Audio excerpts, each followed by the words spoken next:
اور اسلام آباد سے اہم خبر شامل کرتے ہیں۔ سپریم کورٹ نے شاہزیب قتل کیس کے ملزم شاہ رخ جتوئی کو بری کر دیا ہے۔ سپریم کورٹ کے جسٹس اعجاز الحسن کی سربراہی میں 3 رکنی بینچ نے کیس پر سماعت کی۔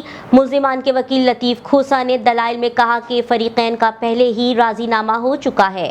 ملزمان کا دہشت پھیلانے کا کوئی ارادہ نہیں تھا۔ قتل کے واقعے کو دہشت گردی کا رنگ دیا گیا۔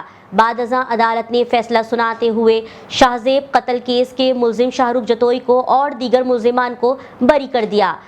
واضح رہے کہ 25 دسمبر 2012 کو درخشاں تھانے کی حدود میں 20 سالہ نوجوان شاہزیب کو بہن کی شادی سے گھر واپسی پر کراچی میں ڈیفنس کے علاقے میں قتل کیا تھا۔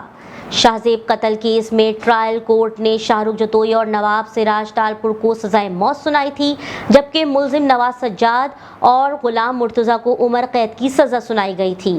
سندھ ہائی کورٹ نے ٹرائل کورٹ کا فیصلہ تبدیل کرتے ہوئے چاروں ملزمان کو عمر قید سنائی تھی، جبکہ ملزمان نے عمر قید کے خلاف سپریم کورٹ میں اپیل دائر کر رکھی تھی۔